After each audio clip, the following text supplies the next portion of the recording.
معظم علي.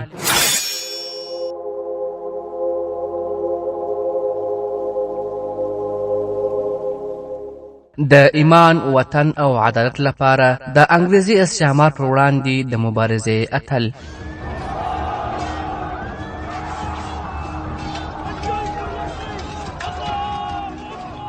معظم علي.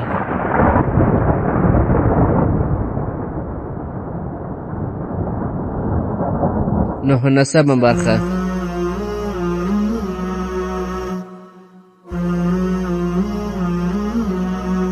الحمد لله وكفى والصلاة والسلام على رسوله وعلى آله وأصحابه أجمعين، أما بعد.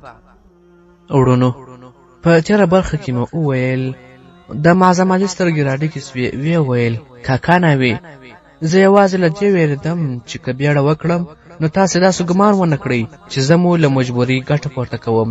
نن مې هم چې دغه لیک لیکئ نو ګوتې مې رژېدلې. قدرمنو اورېدونکو، 8مه ورځ د لکنو په لویو کورنۍ کې د اوازې وې چې یو میلیونر ځوان له هغه بې اصري انجلۍ سره واده وکړ چې له خپلې کونډې مور سره له ښاره د باندې د کلي په سرای کې په ډېره بېوسۍ او ناتوانۍ کې شپې او ورځې تېرولې. فرحت د شپې لخوا د کلي د ښځو په منځ کې د واده په جامو کې ناسته وه. معظم علي د واده په مېلمستیا کې د راغلیو مېلمنو په خدمت بوخت و. چې کله د کلي ښځې خپلو کورونو ته ولاړې نو فرحت کرسۍ راکش کړه، د باندې لوري ته د پرانیستې کړکۍ مخې ته کښېنستله. پر اسمان سپوږمۍ په راختو وه. فرحت راجګه سوه او په کرار یې د منځ دروازه خلاصه کړه. د څنګ خونې ته یې ور وکتل. د عابدې د خونې بیاوه مړه سوې وه. دې په کراره غږ پرې وکړ، مورجانې. خو چې د مور د لورې یې ځواب وانورېد، بېرته راغله، پر کرسۍ کښېنستله. سپوږمۍ اوس د وریځو په یوه تور کنډک کې پټه سوې وه. لږ ځنډ وروسته ورځ تېره سوه او د سپوږمۍ زړونکې وړانګو بیا په فضا کې د نور خزانې وشیندلې. دې د دروازې له لورې د ګامونو غږ واورېد. فرحت ور وکتل. معظم د دې د خیالونو شهزاده یې په مخ کې ولاړ و او دې سترګې یې کښته واچولې.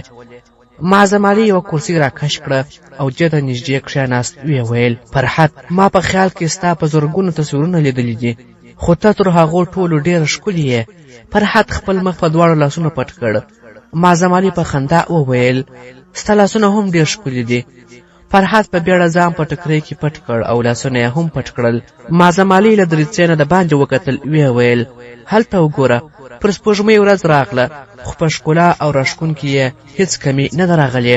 زه چې کوم وخت د میر حبیب په جیل کې وم نو د خپلې کوټې د وره له چاکونو به مې کله کله د سپوږمۍ یو څرک ولید. نو فکر به مې کاوه چې اوس به ته هم د خپل کور له کومې کړکۍ نه سپوږمۍ ته ګورې. بیا چې له جیله راووتلم او خبر سوم چې نور زموږ دواړو لارې سره بیلې سوې نو ستوریو او سپوږمۍ ته مې کتل پرېښودل، خو ته مې هېڅکله هم له سترګو پناه نه سوې. معظم علي دا وویل او بیا یې د هغې له مخ نه ټکری لرې کړ. فرحت مسکۍ وه خو ښکلې سترګې له اوښکو ډکې وې. معظم علي وویل فرحت، هغه ورځ چې په زړه کې ده چې زه ستاسو په کتابتون کې ولاړ وم او چې تا ولیدم وارخطا سوې، او بیا چې ستاسو پر کور مراټیانو یرغل وکړ او ما پر تا پټکۍ کولې، خو ته هغه وخت ډېره وړوکې وې. دغه یادونه زما د ژوند تر ټولو ستره شتمني ده. د معظم پر مخ ناڅاپه د غم وریځې راخپرې سوې او تر لږ ځنډه پورې چوپ ناست و. فرحت څو ځلې په غلا ورته وکتل او ویې ویل ته څه چرتونه وهې؟ معظم علي په مسکا ځواب ورکړ هېڅ نه. فرحت ورته وویل ته پریشانه ښکارې. معظم علي ځواب ورکړ اندېښنې او پریشانې زموږ میراث دي. فرحت، کومه حال چې زه د بنګال په پوځ کې وم نو د خپلې تنخوا زیاته برخه به مې بېوسه غریبو خلکو ته ورکوله. یو انډوال مې راته وویل چې که ته خپله شتمني دغسې وشیندې نو خپلې مېرمنې ته به په مهر کې څه ورکوې؟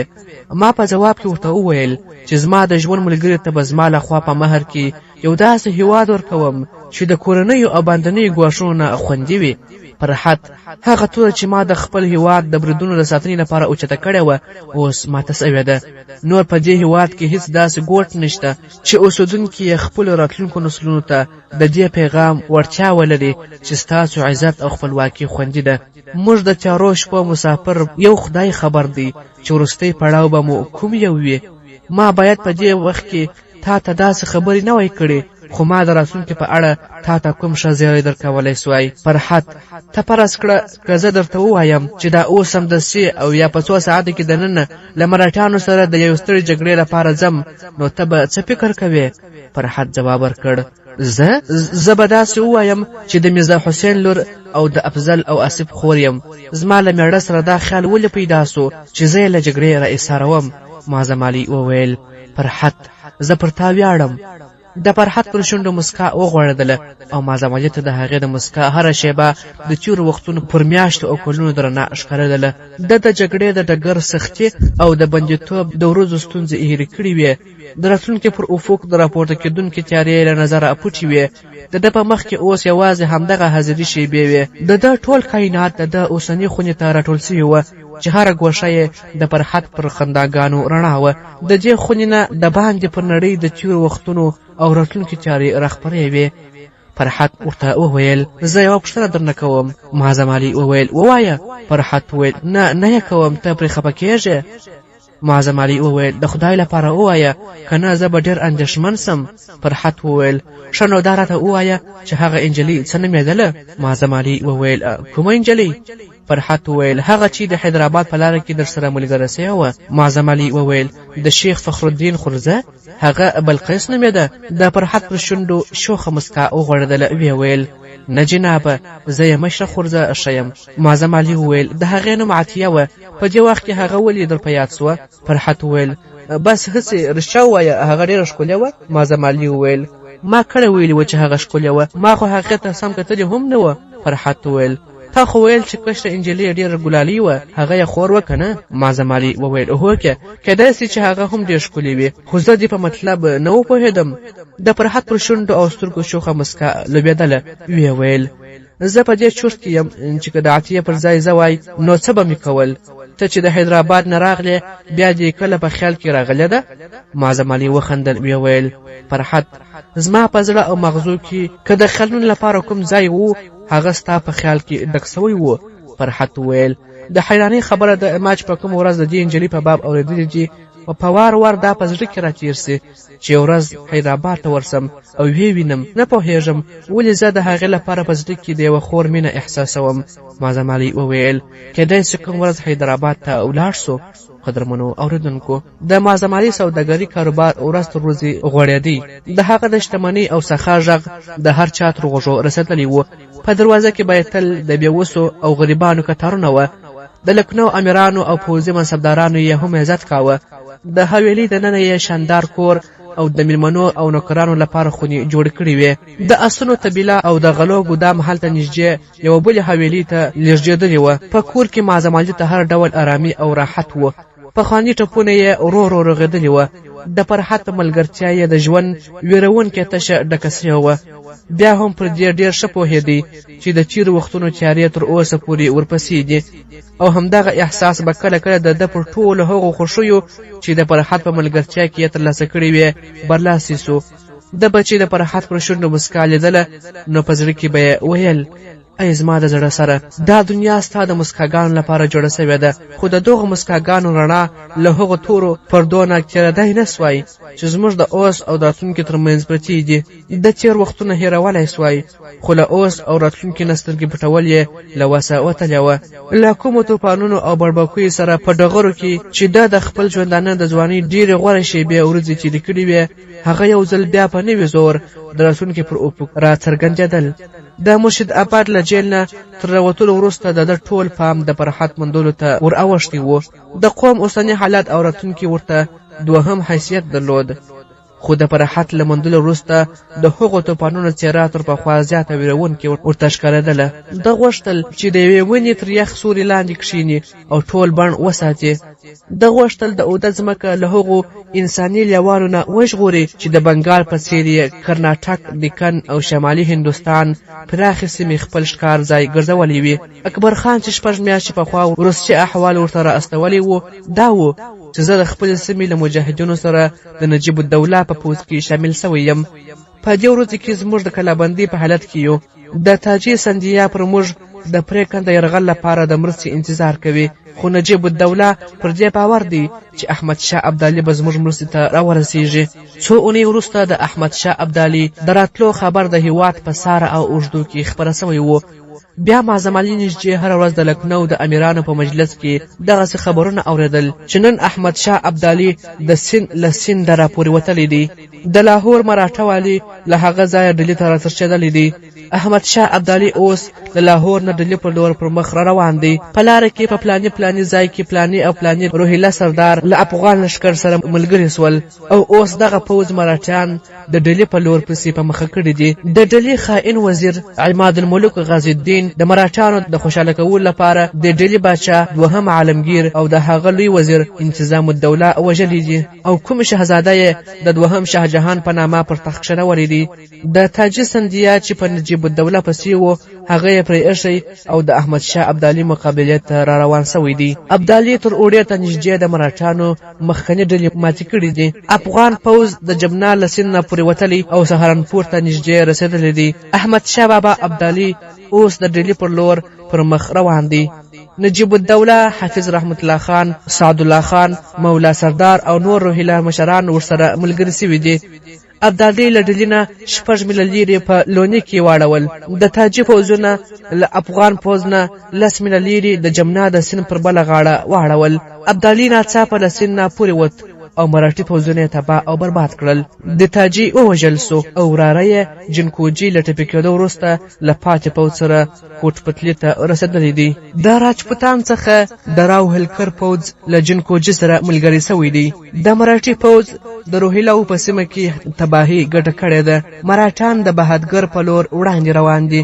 د احمد شاه ابدالي نومیالی جنرال جهان خان په 14 ساعتو کې 10 میله لاره ووهله او اسکندرآباد ته نږدې یې مراټه پوځ ته له عبرت ډکه ماته ورکړه. له دغو شاندارو بریاو وروسته احمد شاه ابدالي د برسات د باراني موسم تېرولو لپاره علیګړ ته نږدې واړول.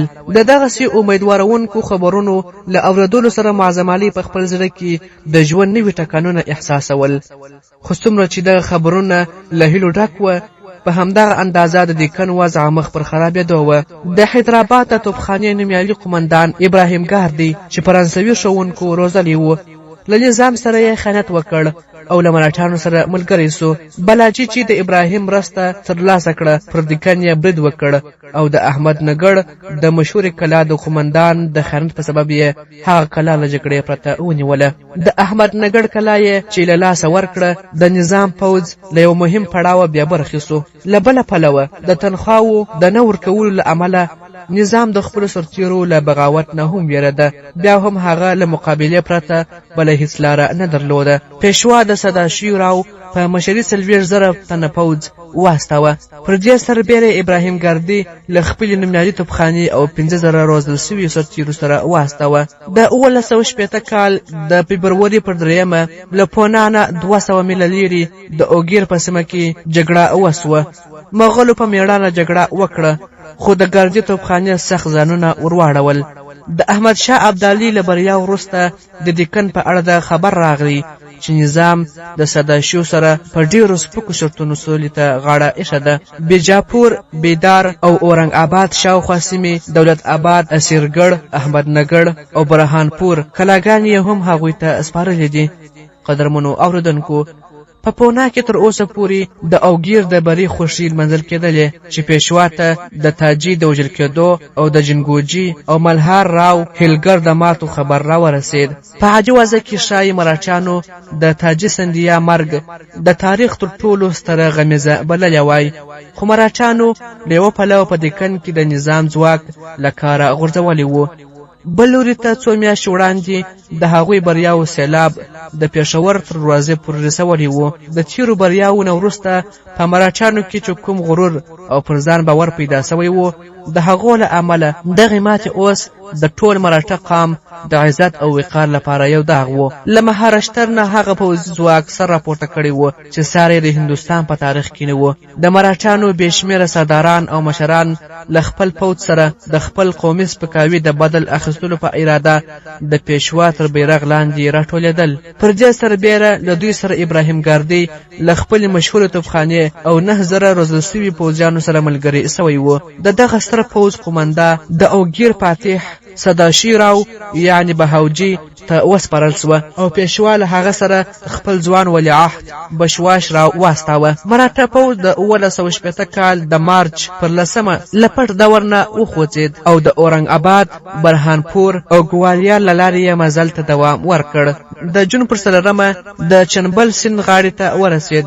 په لارې کې چې څومره دغه پوځ د شمال لوري ته پر مخ روان و شمېر یې زیاتېدی. پر ملهار راولګر، جنکوجي، سندیا، داماجي، جسونیت راو، پهاوړ او نور برټي سردارانو برسېره په هر پړاو کې د لوټمارانو او بنډاریانو ډلې له دوی سره ملګري کېدلې، تر دې چې د هغو شمېر تر 3 لکونو واوښت.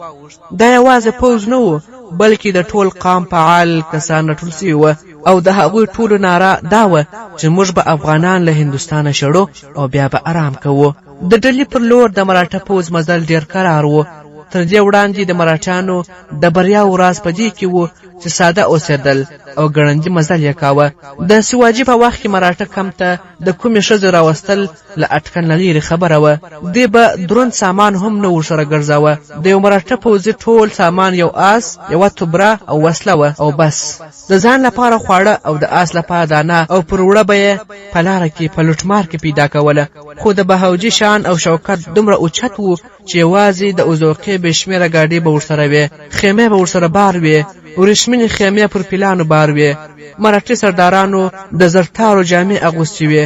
د چنبل په سیمه کې د بهرتپور وامن راجا سورجمل جاټ له خپل پوځ سره له مراټیانو سره ملګری سو، خو د بهاو د خپلسرۍ له امله په لاره کې له مراټیانو سره د هغه اختلاف را پیدا سو. مراټیان د جولای په وروستیو کې د ډهلي دروازو ته ورسېدل. د اګست په 20 هغوی له جګړې پرته کلا ونیوله. بهاو خپل پوځیانو ته د تنخوا ورکولو لپاره لال کلا لوټ کړه او د عام دربار د چت او دیوالونو سپین زر یې ولوټل. له لال کلا نه د باندې د دیني مشرانو د زیارتونو له لوټلو یې هم دریغه ونه کړه. سورجمل جاټ د مراټیانو پر دې کار ډېر خفه سو او بیرته ترې ستون سو. د برسات موسم کې مراټیانو له ډلې نه بهر واړول او د ښار په شاوخوا کې لوټ او تالان ګټ کړ. په دې موده کې ابدالي د بلند شهر په څنډه کې د انوب په نامه یوه سیمه کې اړولې وه. دواړو لوریو هڅې کولې چې نواب شجاع الدوله ورسره ملګری سي. قدرمنو اورېدونکو، معظم علي هر سهار له لمانځه وروسته پر آس سپرلي کوله. یو ورځ چې له سپرلي وروسته بیرته خپلې حویلۍ ته راغلی، په انګړ کې یو پوځي منصبدار ولید چې له شیر علي سره په روغبړ بوخت و او د معظم علي یو نوکر د هغه آس تر جلب ونیوی او څو ګامه لرې ولاړ و. شیر علي چې معظم علي ولید پوځي منصبدار ته وویل هغه دی راغلی. معظم علي له آس نه پلی سو او له ځوان منصبدار سره ستړې مسه وکړه. منصبدار له څپ ځنډه پرته وویل ښاغلیه، زه د ماڼۍ کوټوال درپسې رالېږلی یم، تاسې همدا اوس ماڼۍ ته وربللي یاست. معظم علي وویل زه مې هلته د وربللو سبب پوښتلی سم؟ منصبدار وویل صیب، زه پرې خبر نه یم، کوټوال پر ما دا ټینګار کړی و چې زه تا یو ځای را سره بوزم. معظم علي په مسکا وویل که زه د کوټوال امر ونه منم نو بیا؟ ځوان منصبدار ځواب ورکړ کوټوال له تاسو نه هیله کړې ده، امر یې نه دی کړی. معظم علي د خپل آس جلب ونیوی، ویې ویل راځه. لږ ځنډ وروسته معظم علي او پوځي منصبدار د ماڼۍ په بندني شیرازه کې یوې خونې ته ننوتل. پوځي منصبدار وویل تاسو دلته مهرباني وکړئ، زه به کوټوال را خبر کړم. معظم علي پر یو کرسي کښېناست او منصبدار له خونې ووت. کوم 15 دقیقې وروسته د ماڼۍ کوټوال خونې ته ورننوت او له معظم علي سره یې تاوده ستړې مسه وکړل. ورته یې وویل راځه، ستاسو تر راتلو انتظار کیږي. معظم علي له کوټوال سره له خونې ووت او ویې ویل که دغه خبره د دې ماڼۍ د راج او ادب مخالفه نه وي نو غواړم پوښتنه وکړم چې کوم ښاغلی زما انتظار کوي. کوټوال ځواب ورکړ تاسو نجیب الدوله رابللي یاست. معظم علي وویل نجیب الدوله دلته دی؟ کوټوال وویل هوکې هغه پرون دلته رارسېدلی دی خو تر اوسه په ماڼۍ کې د ده د راتلو خبر پټ ساتل سوی دی زه له تا نه هم دا هیله کوم چې له ماڼۍ نه د باندې به د ده د راتلو خبر پټ ساتې معظم علي ځواب ورکړ ته بېغمه اوسه پر ما باور کولی سې خو زه دې ته حیران یم چې د هغه له ما سره څه تړاو کېدی سي کوټوال ځواب ورکړ زه پوهېږم چې هغه ستا په باب ډېرې خبرې اورېدلې دي پر دې هم خبر دی چې ته له ښاره د باندې اوسېږې چې دلته راغلی ستا پوښتنه یې وکړه معظم علي په خپل ذهن کې د نجیب الدوله د شخصیت له رنګارنګ تصویرونو سره د ماڼۍ یوې لویې خونې ته ننوت یو د ځواکمن موټو خاوند چې له څهرې نه یې هوښیاري او زړورتیا خوټېدله د ده پر لیدو راجګ سو او د څړیموس لپاره یې لاس وړاندې کړ ویې ویل ته ښایي پر دې اندېښمن وې چې ما د څه لپاره دلته زحمت درکړ که مې ځینې مجبوري نه وای نو زه به په خپله سیده تا ته درغلی وای معظم علي ځواب ورکړ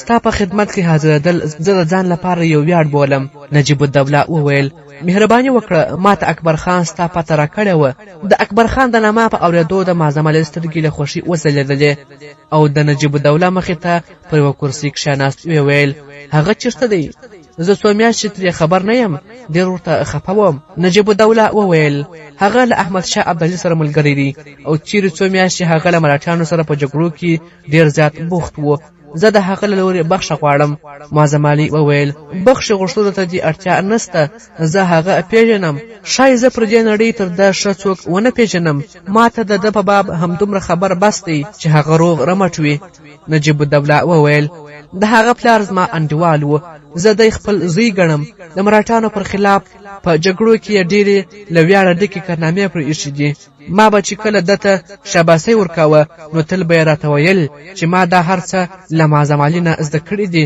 ما لیده له تا سره د یو هدف لپاره دی اکبر خان ما ته له پوځي ژوندانه نه ستا د ګوښه کېدو سببونه ښودلي دي خو زه غواړم تا ته ووایم چې احمدشاه ابدالي چې کومې جګړې ته اوږه ورکړې ده هغه د دې هېواد د مسلمانانو د ټولنیز بقا لپاره ده مرهټیان اوس له خپل ټول ځواک سره د دې لپاره د ډهلي په لور پر مخ روان دي چې د تل لپاره د دې هېواد د برخلیک پرېکړه وکړي زه تا غوندې هوښیار سړي ته د دې ویلو اړتیا نه وینم چې که موږ دغه جګړه وبایلله نو کومې هیلې چې مو د شمالي هندوستان له راتلونکو سره غوټه کړي دي هغه به د تل لپاره ختمې سي مرهټیان ټول سره یو سوي دي موږ هم دې ته اړتیا لرو چې سره یو سو زه د احمدشاه ابدالي د استازي په توګه نواب شجاع الدوله ته راغلی یم هیله مې ده چې هغه له موږ سره مرستې ته چمتو سي د روهیلکند ټول سرداران له احمدشاه ابدالي سره ملګري سوي دي خو موږ سمدستي تجربه کارو منصبدارانو ته اړتیا لرو چې سرتیري مو وروزي معظم علي وویل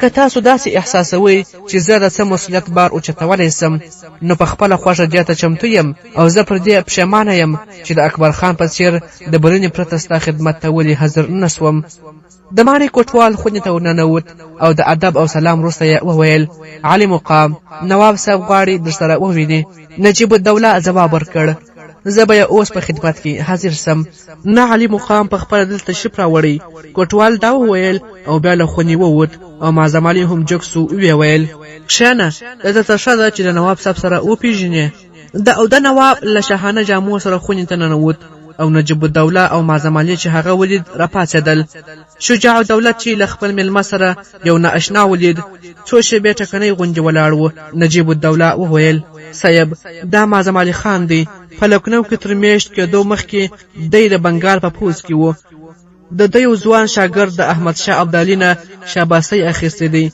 ما همدا اوس درته وویل چې موږ د سرتیرو د روزلو لپاره ستا خدمتونو ته اړتیا لرو له نیکه مرغه د زما وړاندیز ومانه شجاع الدوله وویل مهرباني وکړه د یو ښه سپاهي لپاره زما په پوځ کې هم ځای و په لکنو کې ته په څه شي بوخت یې معظم علي وویل زه سوداګري کوم شجاع الدوله نجیب الدوله ته مخ ور واړوه ویې ویل ته دی له کومه وخته پیژنې نجیب الدوله وویل د روهیلکند یو ځوان سردار د خپل عمر یوه برخه له ده سره یو ځای تېره کړې ده د هغه په واسطه ما په غیاب کې دی وپېژند شجاع الدوله څو شېبې چوپ و معظم علي داسې وګڼله چې په دې مجلس کې بې ځایه ناست دی راجګ سو ویې ویل نور ما ته اجازه راکړئ شجاع الدوله وویل ډېر ښه که مې وخت و نو راتلونکو مخکې به دې یو ځل بیا هم ووینم خو که ونه سوه نو زموږ لیده به د احمدشاه ابدالي په کم کې وي نجیب الدوله راجګ سو او له معظم علي سره خدای پاماني وکړه، خو شجاع الدوله هم هغسې په ناسته لاس ورکړ.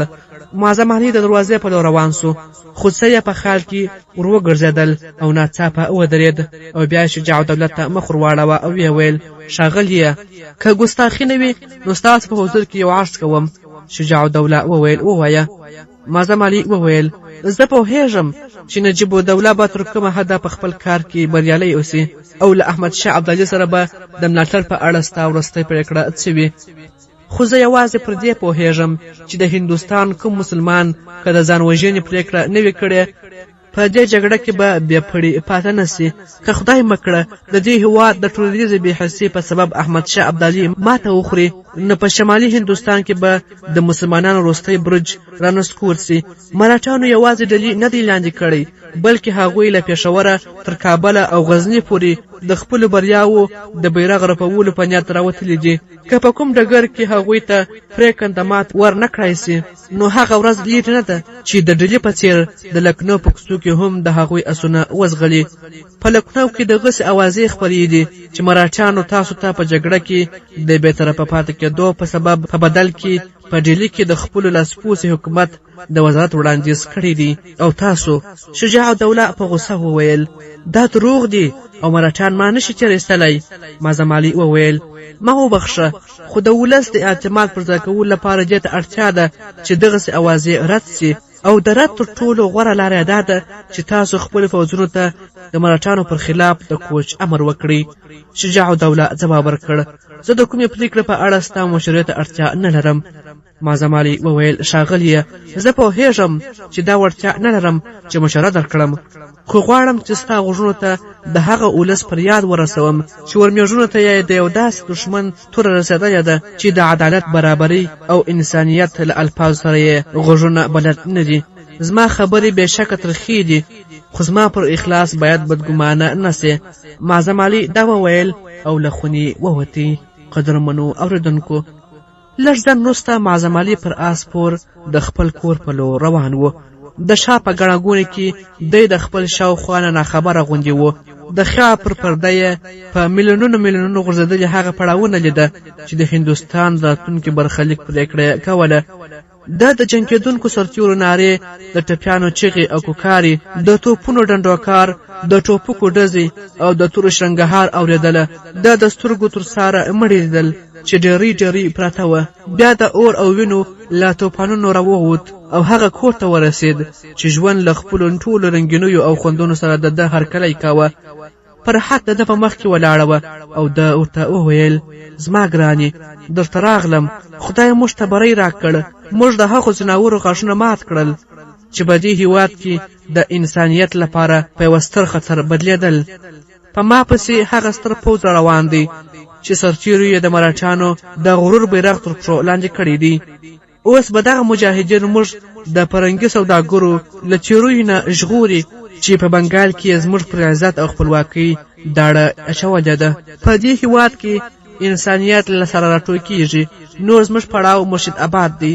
موږ به ډېر زر د هغه وطن خاوره په سترګو وموښو چې زموږ د شهیدانو وینې پرې توی سوي دي. لږ ځنډ وروسته چې معظم علي خپل کور ته ننوت، په یوه خونه کې پر فرحت او مور یې سربېره دوې نورې ښځې هم ناستې وې. معظم علي په بیړه بېرته ترې راووت او په بله خونه کې کښېناست. 15 دقیقې وروسته فرحت هغې خونې ته وننوتله. معظم علي ورته وویل: فرحت، زه خبر نه وم چې هلته ستا خورلڼې ناستې دي. هغوی خو به بده نه وي منلې. فرحت په مسکا وویل: هغوی مې خورلڼې نه دي، مرجانې مې رابللې دي. په تلو کې تا ته یو زیری هم درکړ. معظم علي وویل: د څه شي زیری؟ فرحت وویل: دا چې زموږ کور ته یو میلمه هم را روان دی. معظم علي وویل: واه واه، دغه زیری خو ما تېره اونۍ اورېدلی دی. فرحت مسکي سوه، ویې ویل: مرجانه پر دې ټینګار کوي چې د ښار هره تجربه کاره دایه ما یو ځل وګوري. پرون د ګاونډیو څو تنو ښځو د دغو ښځو پته ورکړې وه. مرجانې د سهار لمانځه وروسته صابر ورپسې استولی و. معظم علي فرحت ته کتل، خو خیالونه یې کوم بل ځای وه. فرحت ورته وویل: نن دې چرتونه لږ بې ځایه غوندې دي. خیر خو دی، دلاور خان ویل چې شجاع الدوله وربللی وې. معظم علي وویل نه زه نجیب الدوله وربللی وم، هغه له پرون راهیسې دلته په لکنو کې دی. فرحت ما له تا سره ژمنه کړې وه چې تر څو د وړکې مېلمه مخ ونه وینم نو چېرته به ولاړ نه سم.